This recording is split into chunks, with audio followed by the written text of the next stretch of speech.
in no way and no form we support such developments at the place of worship.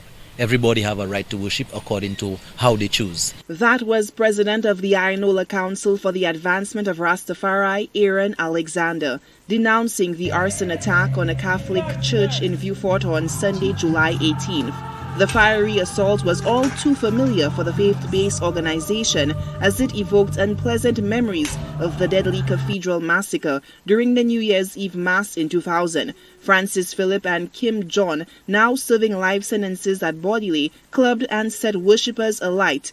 2 people died and 13 others were wounded. Recently, a viral video sent chills throughout the Catholic community with a young man accusing the church of satanic worship. However, he retracted the comments after widespread condemnation and calls for his arrest for issuing threats.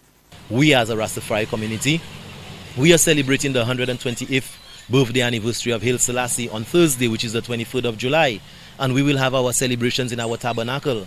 How would we feel if somebody would invade our tabernacle and cause such havoc in our place of worship? Totally unacceptable. So what we don't like for ourselves, we will not do it unto others. The president of Icar warns against jumping to conclusions by labeling someone a Rastafarian because of their hairstyle. So whenever people see these things happen and a man with locks or a woman with locks perpetuate such acts, they will be quick to say it's Rastafari. But people have to be cognizant of the fact that right now dreadlocks is a style. So, when people commit those acts, this is not of Rastafari. Alexander was asked whether the would-be arsonist is a member of Icar.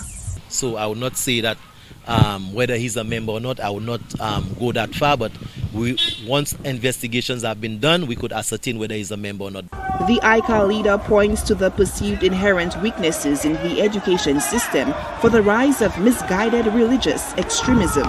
We want to hear the teachings of men like Marcus Garvey, the men like Martin Luther King, Nelson Mandela, and so on.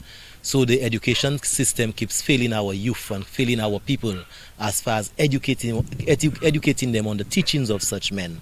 And this is why we have such unfortunate events happening in our society. Rastafarianism was developed in Jamaica in the 1930s and sets its beliefs on specific interpretation of the Bible. Most Rastafarians share 2 known fundamental principles known as the 2 Great Commandments. 1 is love of God and 2 is love of neighbor.